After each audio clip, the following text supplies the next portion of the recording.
Hello नमस्ते, मैं हूं doctor Saurabh and welcome to संशया ब्रेनरी। हम सभी जानते हैं कि over 70% of the planet is ocean. वो जो है वाटर है, ठीक है। तो ओशियन जो है they play a fundamental role in mitigating climate change by serving as a major heat and carbon sink. But on the other side, but दूसरी तरफ एक पहलू ये भी है कि जो ओशियंस है they are largely impacted by the climate change. जैसे कि चाहे वो राइज इन ओशियन टेम्परेचर हो या राइज इन सी लेवल हो या जो उसका मेराइन सिस्टम का जो हेल्थ है, जो मेराइन स्पीसीज हैं ओशियंस में, या उसका हेल्थ सिस्टम उससे अफेक्ट होता हो, ठीक है। तो ओशियन जो है दे आर द मेजर, मतलब कार्बन और हीट सिंक का सोर्स भी है, और दूसरी तरफ they are largely affected by the climate change also. Okay, so means हम ये कह सकते हैं कि जो ओशियंस एंड क्लाइमेट हैं दे आर इनएक्सट्रिकेबली लिंक्ड, ठीक है। क्या होता क्या है कि जो ओशियंस के जो वाटर हैं, ओशियन वाटर है, ओशियन एनिमल्स हैं, ओशियन हैबिटेट्स है, हमें पता है कि ओशियंस है they have the large biodiversity, ठीक है। तो जो ये जितना भी क्रिएचर्स हैं, ओशियन हैबिटेट्स हैं, ठीक है, they help the oceans to absorb a significant proportion of the carbon dioxide emissions from the human activities, ठीक है। so that's why the oceans and they serve as a major carbon and heat sink, ठीक है। so in this context जो हमारा आज का lecture है कि how the protection of the oceans, जो ओशियन की प्रोटेक्शन जो है that can enhance the means biodiversity, that can save the conserve the biodiversity, and that can enhance the food supply, and that can help in mitigating the climate change. so कैसे इस तरह से, मतलब एक तरह से क्या है, ये ब्लू इकोनॉमी है, ठीक है। क्योंकि स्पेशली जो आप देख सकते हैं कि फिशरी कल्चर जो है, ठीक है, एक्वा कल्चर, फिशरी कल्चर, तो उसका मेन सोर्स है ये। तो इन दिस कनेक्ट हम ये भी देखेंगे हाउ इंडियाज ब्लू इकोनॉमी, ठीक है, इंडिया की जो ब्लू इकोनॉमी है, मतलब, ठीक है, तो how we can enhance that, how the India's की जो ब्लू इकोनॉमी है, by we can enhance that by increasing the marine protected areas. MPA means marine protected areas. तो अगर हम मेराइन प्रोटेक्टेड एरियाज को बढ़ाएंगे तो हम इंडिया की ब्लू इकोनॉमी कैसे बढ़ सकती है, और ठीक है, क्योंकि India has a vast potential है, बहुत बड़ी कोस्टल लाइन भी है, ठीक है। So but is blue revolution, और ब्लू रेवोल्यूशन है क्या, और इंडिया ने कौन कौन से स्टेप्स उठाए हैं अभी to enhance its blue economy, ठीक है। So we will discuss all these things in today's lecture. So let's start the discussion. Actually हुआ क्या है कि रिसेंटली एक स्टडी पब्लिश हुई है इन द मोस्ट रेप्यूटेड, ठीक है, by the lead author Enric Sala, ठीक है, the protecting the global oceans for the biodiversity, food and climate. Okay, so इस स्टडी में इन्होंने ये भी पहलू एक रखा है कि जब इन्होंने डिफरेंट कंटिनेंट्स का स्टडी किया, ठीक है, रिगार्डिंग द ओशियन प्रोटेक्शन, तो इन्होंने ये भी बताया कि इंडिया की तरफ से ये कहा गया कि मतलब India, regarding India they said that कि India has a vast potential, ठीक है, to boost its fishery production by protecting more areas, ठीक है। So in this context actually the Hindu ने भी इसको कवर किया था, India's blue revolution needs more marine protected areas. Okay, तो एक्चुअली स्टडी में ये कहा गया कि जो इंडिया है, ठीक है, इंडिया हैज, हम सभी को पता है कि इंडिया की एक बहुत बड़ी कोस्ट लाइन है, ठीक है। So India with its long coast line, India की बहुत बड़ी कोस्ट लाइन है, तो India has a major opportunity है to boost its fisheries production by expanding the marine protected areas along its exclusive economic zone. मतलब India के पास एक बहुत बड़ा पोटेंशियल है, इन्होंने ये हाईलाइट किया है स्टडी में कि इंडिया का पास पोटेंशियल है कि हम अपना जो फिशरी प्रोडक्शन है उसको बढ़ा सकते हैं। कैसे? By expanding the marine protected areas along its exclusive economic zone. और इससे दूसरा बेनिफिट क्या होगा? Parallelly it will increase the ocean's capacity to capture the carbon and boost the biodiversity. मतलब एक तरह से क्लाइमेट का भी बेनिफिट हो रहा है और दूसरे तरफ से बायोडाइवर्सिटी भी बढ़ रही है, और जो हमारा प्रोडक्शन है फूड सप्लाई का वो भी बढ़ रहा है एक तरह से। ओके, कैसे? By expanding the marine protected areas, ठीक है। और दूसरी बात ये बोल जाती है कि जो एक्सपेंड करेंगे, जब हम मेराइन प्रोटेक्टेड एरियाज को अगर हम बढ़ाते हैं, इस स्टडी में ये भी बोला जाता है कि that will present a big opportunity to raise the food production, enhance the carbon storage and preserve a lot of threatened biodiversity for all the countries. So इस पर्पज के लिए that's why we should all collaborate internationally. to protect our biodiversity, to mitigate the climate change, to enhance the food supply.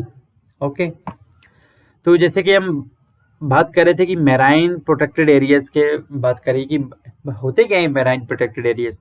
Marine protected areas की means कि ऐसे areas होते हैं oceans में, ठीक है, जहाँ पे जो ह्यूमन एक्टिविटी होती है दैट इज स्ट्रिक्टली रेगुलेटेड। मतलब ऐसा नहीं है कि आप एक एक्सप्लॉइट कर सकते हो पूरी मतलब पूरा एकदम मतलब डिस्क्रिमिनेट वे में एक तरह से, ठीक है।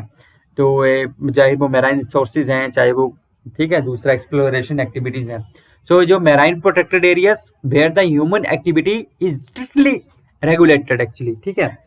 सो स्ट्रिक्टली रेगुलेटेड क्यों? To conserve the nature and biodiversity. Okay तो ऐसे एरियाज को कहा जाता है marine protected areas in the oceans where the human activities are strictly regulated to conserve the nature and biodiversity. Okay, तो अगर हम इन ब्रीफ में अगर मैं आपको एक्सक्लूसिव इकोनॉमिक जोन्स के बारे में भी बताऊं, ठीक है, तो एक्सक्लूसिव इकोनॉमिक जोन का कंसेप्ट आया कहाँ से? तो इन 1982 में जो United Nation convention on the law of the sea, ठीक है, हुआ था 1982 में। So they defined the exclusive economic zones as a zone in the sea over which a sovereign nation has a certain special rights with respect to the exploration and use of marine resources, and then which includes the generation of energy and from the wind and water, and also the oil and natural gas extraction. मतलब exclusive economic zone वो area होगा जहाँ पे जो जिस country coastal line के साथ जो एरिया लग रहा होगा, जिस कंट्री का वो एक्सक्लूसिव इकोनॉमिक जोन होगा, लगभग 200 नॉटिकल माइल्स तक होता है फ्रॉम द बेस लाइन से। तो उस एरिया में उस कंट्री का एक सोवेरियन राइट होगा, ठीक है, टू उस एरिया को एक्सप्लोर करने का, वहाँ के मैराइन रिसोर्सेज को यूज करने के लिए, ठीक है, और वहाँ के वाटर और विंड से एनर्जी जनरेट करने के लिए। सेकंड, उस एरिया में ऑयल और नेचुरल गैस को एक्सट्रैक्शन करने के लिए उस कंट्री का स्पेशल राइट्स होंगे, ठीक है। तो that is called as exclusive economic zone, ठीक है। तो अगर मैं इस फिगर की सहायता से अगर मैं आपको बताऊं तो ठीक है, यू कैन सी दैट कि जो बेस लाइन है, मान लो ये बेस लाइन है, ठीक है, तो बेस लाइन है, ठीक है, तो बेस लाइन से अगर आप देखेंगे तो 12 नॉटिकल माइल्स तक बेस लाइन है, बेस लाइन से 12 नॉटिकल माइल्स तक, 1 नॉटिकल माइल होता है अबाउट 1.85 किलोमीटर, तो 12 नॉटिकल माइल अगर आप कहें तो ये हो जाता है लगभग 22 किलोमीटर, ठीक है। तो बेस लाइन से 12 नॉटिकल माइल मतलब 22 किलोमीटर तक का जो एरिया होता है that is known as territorial sea, ठीक है। अब मैं आपको अगर आगे क्लियर हो जाएगा नेक्स्ट स्लाइड्स में, तो बेस लाइन से 12 नॉटिकल माइल का एरिया जो होगा that is territorial C, okay, मतलब लगभग 22 किलोमीटर तक, तो टेरिटोरियल सी बोलते हैं इसको हम, ठीक है। तो और यहाँ से जैसे लैंड एरिया से सिर्फ यहाँ तक जो टेरिटोरियल सी तक का एरिया होता है वही नेशनल एयर स्पेस होता है, और उसके बाद का जो एरिया होता है that is international air space होता है, ठीक है। एयर स्पेस की जब हम बात करते हैं तो जो ये टेरिटोरियल सी का जो एरिया है मतलब 12 नॉटिकल माइल्स तक का, तो यहाँ पे क्या होता है कि जो जिस कंट्री है एक्चुअली जिसका जो ये एरिया है उसका एक्सक्लूसिव राइट होता है, उसकी कोस्टल स्टेट्स का एक्सक्लूसिव राइट्स होता है वहाँ पे फिशिंग करना चाहे, ठीक है। और इस एरिया में जो इनोसेंट पासेज अलाउड होता है, कर सकते हैं इनोसेंट पासेज मीन्स कि ऐसे शिप्स की जो उनको which are not doing any military activity, any spy activity और any activity which is prohibited, कोई इलीगल एक्टिविटी नहीं कर रहे हैं, तो मतलब इसलिए कहा जाता है कि यहाँ पे इनोसेंट पासेज अलाउड होता है, ठीक है, with the permission of that country, okay. और यहाँ पे आप फिशिंग कर सकते हैं, उस कंट्री का पूरा राइट होता है, और पोल्यूशन भी नहीं कर सकते हैं यहाँ पे, ठीक है, पोल्यूशन नहीं कर सकते हैं अदरवाइज दैट कंट्री में चार्ज, ओके। तो that is called as territorial sea up to 12 nautical miles, तो 12 से आगे 24 नॉटिकल माइल तक, ठीक है। तो अगर हम बेस लाइन से लें तो ये हो जाता है लगभग 44.4 किलोमीटर का एरिया हो जाता है, but actually it is considered from यहाँ से 12 नॉटिकल माइल से 24 नॉटिकल माइल तक का जो एरिया होता है, तो that is known as contiguous zone, ठीक है, कंटिगुअस जोन बोलते हैं उस एरिया को। तो कंटिगुअस जोन का मतलब हो गया कि यहाँ पे जो उसी कंट्री का एक्सक्लूसिव राइट होगा, जिस कंट्री का ज्यूरिसडिक्शन एरिया है, तो वो कंट्री जो है वो यहाँ पे जैसे कोई मतलब दूसरा शिप आ रहा है तो कोई या कुछ और पैसेज हो रहा है, तो इस कंटिगुअस जोन एरिया में यहाँ पे जो कंट्री है जिसका ज्यूरिसडिक्शन है they can impose the custom duty, ठीक है, देन टैक्सेशन भी लगा सकते हैं, ठीक है, और दूसरा इमिग्रेशन चार्जेस, ठीक है। तो इस एरिया में जो कंटिग्यूस जोन वाला जो एरिया है, ठीक है, तो इसको बोलते हैं कंटिग्यूस जोन। तो उसके बाद जब बात आती है एक्सक्लूसिव इकोनॉमिक जोन्स की, ठीक है, एक्सक्लूसिव इकोनॉमिक जोन्स, तो ये होता है 200 नॉटिकल माइल्स तक। तो 200 नॉटिकल माइल्स तक का एरिया जो होता है that is exclusive economic zone, ठीक है। मतलब तो यहाँ पे इस कंट्री का पूरा ज्यूरिसडिक्शन होगा, ठीक है, और कोई भी इलीगल एक्टिविटी जो होती है that is prohibited in this area, okay. And इस कंट्री में अगर कोई इलीगल एक्टिविटी होती है तो that comes under the law of that country which have the complete jurisdiction. हाँ, अगर इस एरिया के बाहर कोई दूसरी एक्टिविटी होती है तो that will come under the international law. इसके बाहर का जो होगा वो इंटरनेशनल लॉ के अंडर होगा। बट इस एरिया में अगर कोई इलीगल एक्टिविटी होती है, सपोज कोई दूसरा आके कुछ भी इलीगल एक्टिविटी करता है, चाहे हमारे फिशरमैन है या उनके साथ कुछ भी होता है, ठीक है, तो किसी और पर्सन के द्वारा, किसी और कंट्री के मेंबर्स के द्वारा, तो अगर इस एरिया के बीच में हो रहा है तो उस केस में जो जिस कंट्री का मान लो इंडिया का ज्यूरिसडिक्शन है तो इंडिया के ही लॉ इम्पोज होंगे यहाँ पे, पूरा इंडिया के हिसाब से सब कुछ चलेगा, ठीक है। बट इसके बाहर को कुछ हो रहा है, अगर एक्सक्लूसिव इकोनॉमिक जोन्स के बाहर कुछ हो रहा है तो दैट इज बियॉन्ड द, मतलब that is beyond that countries jurisdiction area, तो that will come under the international law के अंडर आएगा ये सब चीज, ठीक है। तो एक्सक्लूसिव इकोनॉमिक जोन जैसे कि मैंने बता ही दिए थे कि you can go for the exploration of the minerals, ठीक है, चाहे वो है ना, ऊपर मैंने डेफिनेशन में बताया था कि स्पेशल राइट्स होते हैं एक्सप्लोरेशन के लिए, मराइन रिसोर्सेज को यूज करने के लिए, ठीक है, एनर्जी जनरेशन के लिए, oil and natural gas extraction के लिए, जिस कंट्री का ये ज्यूरिसडिक्शन एरिया होता है, ठीक है, तो that is called as exclusive economic zone, ठीक है। बट इसके बाद का जो एरिया आता है तो उसको बोलते हैं हम हाई सी। जो एक्सक्लूसिव इकोनॉमिक जोन के बाहर का जो एरिया आता है उसको बोलते हैं हम हाई सी, ठीक है। तो यहाँ पे क्या होता है कि चाहे वाटर हो चाहे एयर स्पेस हो, तो that can be explored by all the countries. But कैसे, तो उसमें भी कुछ कौन सी अथॉरिटी काम करती है यहाँ पे भी, इंटरनेशनल सी बेड अथॉरिटी, ठीक है, इंटरनेशनल सी बेड अथॉरिटी। तो यहाँ पे सपोज कोई भी कंट्री जो वो एक्सप्लोरेशन का काम कर सकती है, आपको रिसर्च पर्पज का काम कर सकती है, but they have to take ask the international sea bed authority. तो इसलिए जो एरिया होता है एक्चुअली हाई सी एरिया जो होता है इसको हम क्या कहते हैं, मतलब that is beyond the exclusive economic zone. जो हाई सी एरिया होता है तो इसको हम ये भी कहते हैं कि कॉमन हेरिटेज ऑफ मैनकाइंड। ये जो एरिया इसको हम कॉमन हेरिटेज ऑफ मैनकाइंड कहते हैं। मतलब here the resources all for all the countries, resources, mineral, marine resources, they are available for all the countries। तो मतलब एक तरह से that is common heritage of the mankind, but with the permission from international seabed authority, okay। अगर आप कोई country करना चाहते हैं तो they can take permission from the international seabed authority, मतलब that area is called as common heritage of mankind, okay।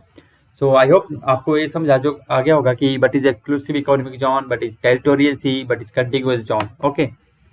तो इस पिक्चर में अगर हम और देखें तो जैसे कि मान लो अगर ये इंडिया का मैप है, ठीक है, जैसे इंडिया का मैप, तो यहाँ से कोस्टल लाइन शुरू होती है, तो यहाँ से जैसे मान लो अगर ये बेस लाइन है ना, ठीक है, अगर हम इसको बेस लाइन यहाँ से चलें तो ये मान लो ये यहाँ से सीधी आएगी, ठीक है, अगर सीधी, क्योंकि ऐसे सीधा तो है नहीं है ऐसे मैप, ये ऐसे ऐसे है, ठीक है, ऐसे ऐसे है, ठीक है, मतलब ऐसे, ठीक है। तो यहाँ से बेस लाइन चलेगी, ठीक है, सीधा आएगी मान लो बेस लाइन, अगर तो बेस लाइन के अंदर का जो वाटर एरिया आएगा तो वो होगा कंप्लीटली इंटरनल वाटर, उसको कहते हैं इंटरनल वाटर, ठीक है। और बेस लाइन से यहाँ जब आगे चलते हैं तो जैसे कि मैंने बता रहा था कि यहाँ से बेस लाइन है इंडिया का मैप है, तो 24 मतलब 12 नॉटिकल माइल तक क्या होगा, टेरिटोरियल सी होगा, उसके बाद 12 से 24 तक होगा आपका कंटिग्यूअस जोन, और उसके बाद ये जो है यहाँ तक मतलब 200 नॉटिकल माइल तक का ये आएगा एक्सक्लूसिव इकोनॉमिक जोन आएगा। तो ये होगा एक्सक्लूसिव इकोनॉमिक जोन इंडिया का, ठीक है। तो अगर हम श्रीलंका के पासेज को छोड़ दें तो ठीक है, ये दिस श्रीलंका, तो यहाँ से या ऐसे करके मतलब 200 नॉटिकल माइल तक एक्सक्लूसिव इकोनॉमिक जोन होगा एक्सेप्ट श्रीलंका क्रॉसिंग, ठीक है। और यहाँ पे जो हमारे आइलैंड्स हैं, द्वीप हैं, ठीक है, अंडमान है, निकोबार है, या पोर्ट ब्लेयर है, ठीक है, तो ये भी एक्सक्लूसिव इकोनॉमिक जोन है इंडिया का, ठीक है। तो या जैसे कि यहाँ पे मैंने कहा कि इंडिया का अगर एक्सक्लूसिव इकोनॉमिक जोन की बात करें तो that is about 2.37 million square kilometer, ठीक है, which is guarded by the Indian coast guardship, okay. तो 2.37 मिलियन स्क्वायर किलोमीटर एरिया का जो एरिया है दैट इज इंडिया का एक्सक्लूसिव इकोनॉमिक जोन है, ओके। तो ये जो उसके अंडर आता है, ठीक है। तो ये आप देख सकते हैं कि ये एक्सक्लूसिव इकोनॉमिक जोन है, जैसे कि मैं आपको बता रहा था पिछली स्लाइड में, और except the Sri Lanka crossing, up to 200 nautical mile and it also covers the this यहाँ पे पोर्ट ब्लेयर एंड अंडमान निकोबार आइलैंड जो है that also comes under the India's exclusive economic zone. Okay, so in this context अगर हम बात करें कि पूरा वर्ल्ड का जैसे कि बात करते हैं तो वर्ल्ड में एक्चुअली कितना, जैसे मैराइन प्रोटेक्टेड एरियाज की बात कर रहे थे, ठीक है, कि मतलब कितने जो एरिया है मैराइन प्रोटेक्शन के अंडर है, ठीक है, मैराइन प्रोटेक्टेड एरिया जैसे कि मैंने बता रहा था कि जहाँ पे human activities strictly regulated. Okay, तो वर्ल्ड में लगभग 7% जो एरिया है, 7% of the world's ocean they are marine protected है, ठीक है, they comes under the marine protected area 7%, but actual में 7%, बट एक्चुअल में इम्प्लीमेंटेड कितना है, दैट इज जो कि फुली प्रोटेक्टेड है, दैट इज 2.7%। ओके, तो एक्चुअली इसका जो according to marine protection atlas, ठीक है, जो मैराइन कंजर्वेशन इंस्टीट्यूट है, according to that. Okay, but हमारा जो टारगेट है according to this marine protection atlas जो है दैट इज 30%, मतलब एक तरह से 30x30 कैंपेन है। 30x30 कैंपेन मतलब कि बाय 2030 जो है we have to increase our protected areas, we need to protect at least our 30% of the world ocean, और 2030 तक हमें 30% ऑफ द वर्ल्ड ओशियन जो है वो प्रोटेक्ट करना है, ठीक है। तो एक तरह से ये 30x30 कैंपेन है। ओके, तो अगर हम इससे होगा क्या, बेनिफिट क्या होगा, जैसे मैराइन प्रोटेक्टेड एरियाज को बढ़ाने से क्या होगा, expanding the marine protected area के क्या बेनिफिट होंगे इसके। तो marine protected areas you can see है that they are essential for safeguarding the biodiversity, मतलब बायोडाइवर्सिटी को कंजर्व करने के लिए, and they are also crucial for the health of the marine species. Okay, then they also serve as the sanctuary for the, मतलब जो marine species होती हैं, they also serve as a century for the marine species to mature, to reproduce, and to provide a healthy source of food for the human population. Okay, and then these marine protected areas they also act as a they also serve as a they also serve as an arsenal to mitigate the climate change. Okay, because here human activities are strictly prohibited, and then these marine protected areas they can serve as a source of carbon and heat sink. So that's why they also help in the by the different natural processes, by their habitat system, by their ecosystem. So they can also serve as the means major boost to mitigate the climate change. So that is the benefit of marine protected areas. Second thing is जो food supply है वो तो बढ़ ही रहा है, sustainable food supply. Okay, तो वो दूसरा स्टडीज में ये भी हाईलाइट किया गया कि how by expanding the marine protected areas we can enhance the our global biodiversity, ठीक है।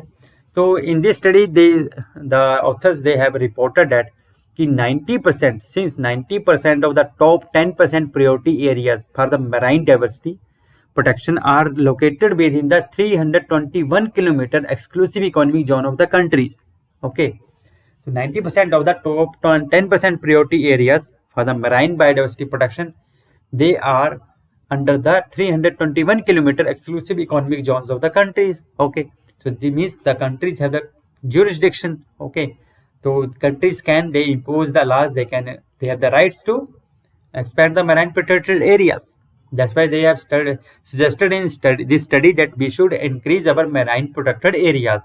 ठीक है, countries should increase their marine protected areas, whether in the territorial sea, whether in their exclusive economic zone areas. Okay, and they have highlighted that ki about 20 by safeguarding, by protecting 21% of the world's ocean, 43% of the exclusive economic zones, and 6% of the high seas. Okay, so we can save the 90% of the potential biodiversity. We can exploit the 90% of the potential biodiversity benefits. Okay, and it will also help in protecting the endangered and critical endangered species in the marine system. Okay, so it will be helpful to increase the marine protected areas. दूसरी बात कि by smart ocean protection means by conserving the oceans, by protecting the oceans, ठीक है, it would be a cheap source to mitigate the climate change. Okay, and to provide the abundant supply of the seafood. Okay, so India की बात करें तो India fully protects its 0.2% of its exclusive economic zone areas. ठीक है, like in comparison if you talk about other countries, European Union, ठीक है, और चाहे यूएस है, ओके, विच कंट्रीब्यूट्स 22.1% जो कि प्रोटेक्ट करते हैं अपने एरिया को। चिली की बात करें तो 28.3%, ऑस्ट्रेलिया की बात करें तो 8.9% of its exclusive economic Jones. Okay, तो दूसरी बात ये है कि इसके होगा क्या, मतलब कि इस स्टडी में ये सजेस्ट किया कि किन किन एरियाज में एक्चुअली इट इज हाई, जो है इंपॉर्टेंट है, और actually that has the potential to boost the food supply also. ठीक है, तो इन्होंने जो सी डेजिग्नेट किए हैं कि जहाँ पे ये स्टडी में, कि जहाँ पे actually it is most essential है, क्रूशियल है, तो दैट इज अंटार्कटिका में, द मिड अटलांटिक रिज, ठीक है, द मेस्क्रेने पैलेट्यू, ठीक है, the नाजका ridge and the south West Indian ridge. Okay, because the protection through the marine protected areas that will bring the benefits in the form of carbon capture, okay, that is otherwise released through the deep sea trawling by fisheries and an increase in the level of food availability। okay, होता क्या है कि अगर हम marine protected areas नहीं होंगे तो वहां पे क्या होगा, you can see the deep sea trawling होती है फॉर द फिशरीज के लिए, तो ठीक है, डीप सी ट्रॉलिंग होती है, तो उससे क्या होता है कि जो मैराइन, मतलब जो डिप्लीशन हो जाता है, जो हमारे फूड स्टॉक है, फिश स्टॉक है, उसका डिप्लीशन हो जाता है अगर हम डीप सी ट्रॉलिंग करेंगे, अगर एक्स्ट्रा ट्रॉलिंग करेंगे तो there is depletion in the food source. और उसके बाद क्या होता है कि फिश सीड का जो स्टॉक का जो डिप्लीशन हो जाता है, तो we go for the deep sea bedding, मतलब डीप सी बेड में, मतलब जो है हम जाते हैं, तो उससे क्या होता है कि हम डिस्टर्ब कर जाते हैं कि डीप सी बेड को जो होते हैं, तो उससे क्या होता है कि वो कार्बन डाइऑक्साइड जो सिंक है उसको डिस्टर्ब हो जाता है, तो उससे क्या होता है कि एसिडिफिकेशन हो जाता है ओशियंस का, तो एक तरह से they can't serve as the carbon sink की सोर्स की तरह काम नहीं करते हैं। ओके, दूसरी बात है कि food safety, we can enhance the food safety. ठीक है, होता क्या है कि by the marine protected areas, ठीक है, it there would be a potential that की there would be a potential spill over means moving from one place to another place में हो जाता है कि that there would be a potential spillover of larval and adult fish from the protected areas to the sites outside and under the right biological conditions। तो इससे क्या होगा कि it will prevent the overfishing।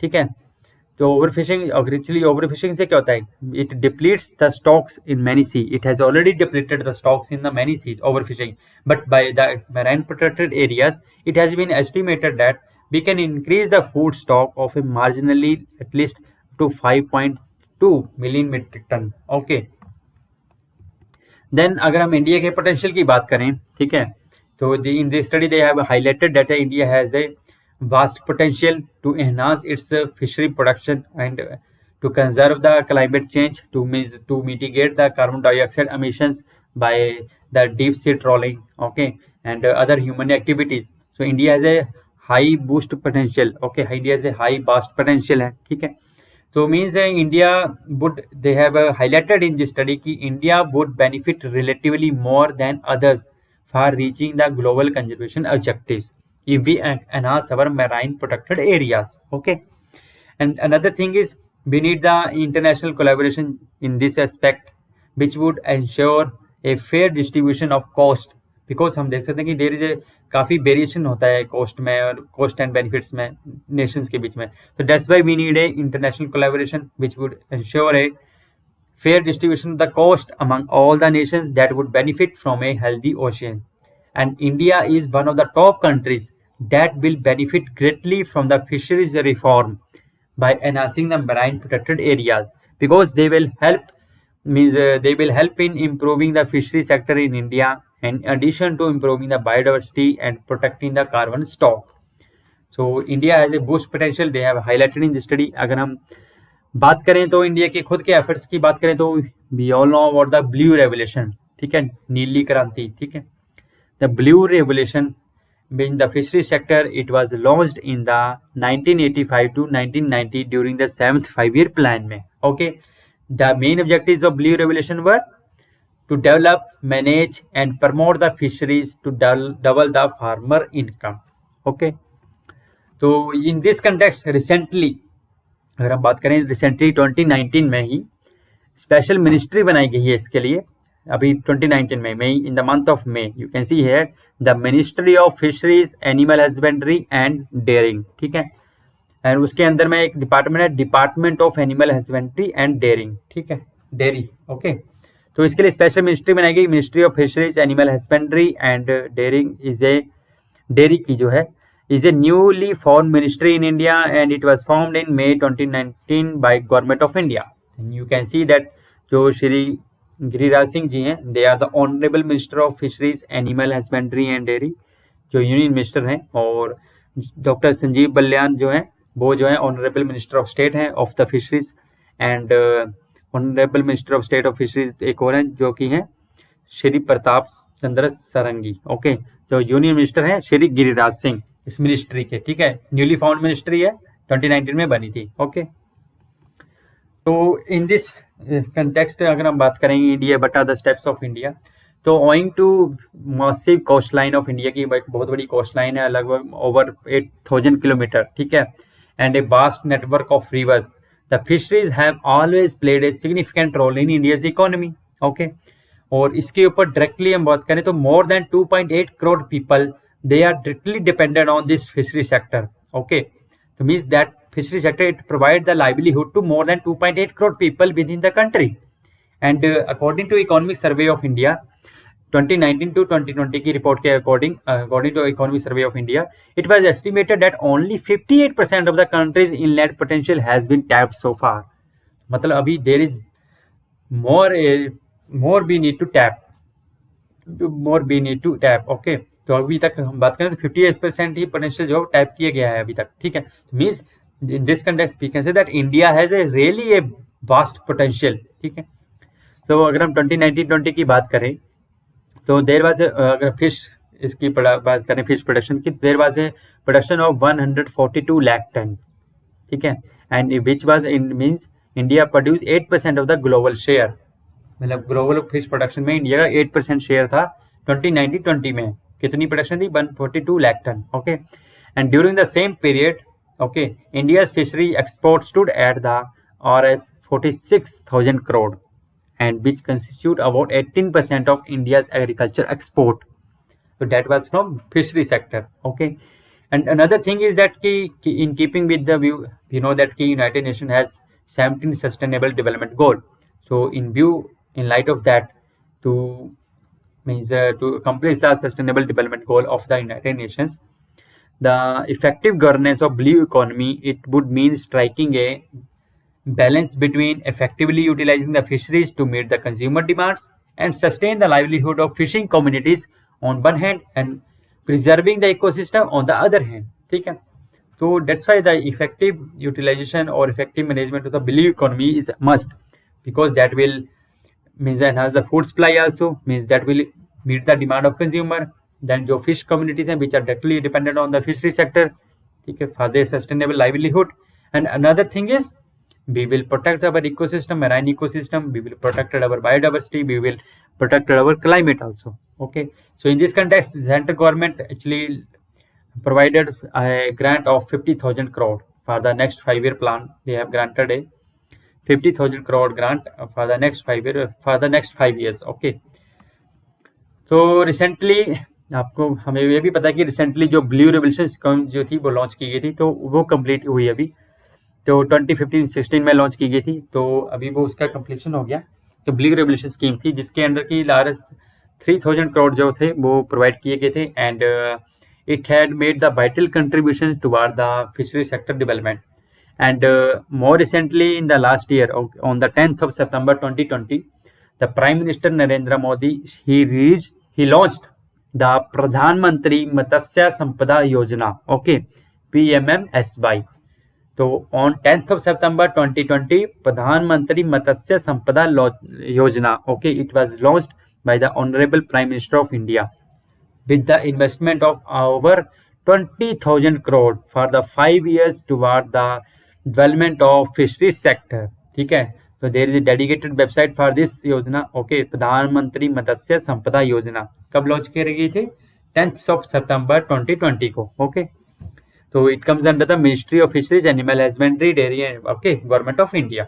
Okay, so what are the objectives of this Pradhan Mantri Matsya Sampada Yojana? इसकी objectives क्या है? First is की to harness the full potential of fishery sector in a sustainable manner, okay, and to enhance the fish production, okay, and to enhance the fish production and productivity, okay, then to modernize and strengthen the value chain system, post-harvest management, okay, then double the income of the farmers, fish farmers, okay, doubling the fish farmers income, and to generate the employment source, okay, then to enhance the contribution of fishery sector to the country's GDP and country's export, okay, then to ensure the social, physical and economical security for the fisheries and the fish farmers, okay, and to build a robust fishery management and regulatory framework to protect the rights, to protect the consumers, to protect the fishery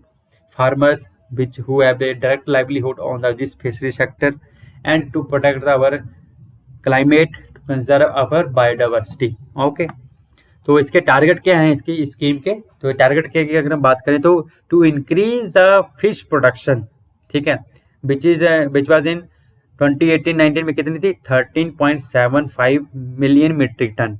So to increase the fish production from 13.75 million metric ton to 22 million metric ton by 2024-25, ठीक है, in the next 5 years में to enhance the fish production from 13.75 million metric ton to 22 million metric ton, ठीक है. So that is the main target for this scheme, under this scheme, to enhance the fish production productivity, so to boost the economic status of the farmers, ठीक है, fish farmers की बात करें, and to conserve the biodiversity climate change, okay. So दूसरी बात करें कि this मतलब ये हो कैसे सकता है कि एक तो है कि जो मैराइन प्रोटेक्टेड एरियाज जो है उसको एक्सपेंड करें हम, ठीक है, और दूसरा जो है government of India is already launched different schemes for this purpose, okay, to boost the blue economy. Then another thing is that कि कार्बन सिंक की तरह काम करेगा, ठीक है, जैसे कि हमने बात कर रहे थे कि तो it is estimated that about 1.8% of the world ocean, ठीक है, equating to which is equal to 4.9 million square kilometre is deeply trawled every year by the industrial trawlers and dredgers, okay. तो क्या होता है कि एक मतलब एक तरह से ओवर एक्सप्लॉयटेशन हो रहा है जो इसके मैराइन रिसोर्सेज का, ठीक है, तो they are deeply trawled, okay, by the industrial trawlers and dredgers.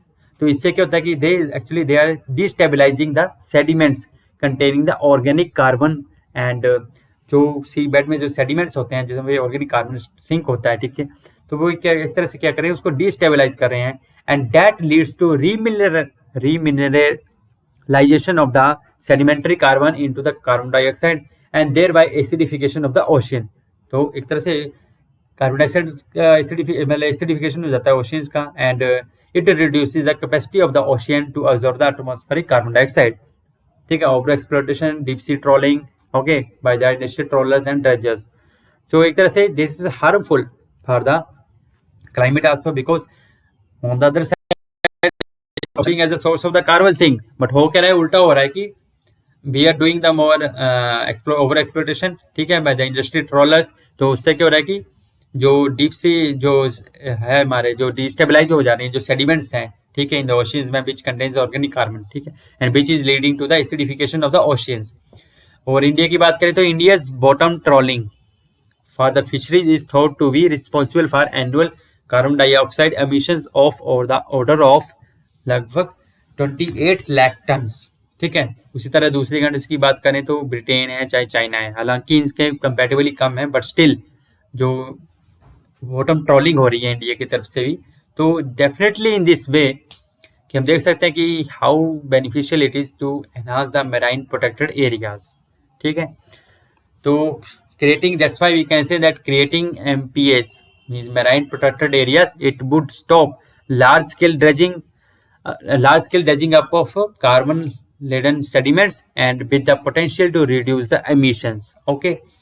So that's why this marine protected areas, we should expand our marine protected areas, that would be beneficial for enhancing the food supply, for conserving our biodiversity, and for mitigating the climate change, okay. Means this is a only win-win situation, means we will be benefited from all the side if we expand our marine protected areas and we conserve our oceans, okay. So with this, अगर आपको अच्छा लगा है तो I would like to today's end topic, and if you like the video kindly share करें, subscribe करें, like करें, and with this I would say thank you very much. Stay happy, stay blessed and stay safe. Thank you.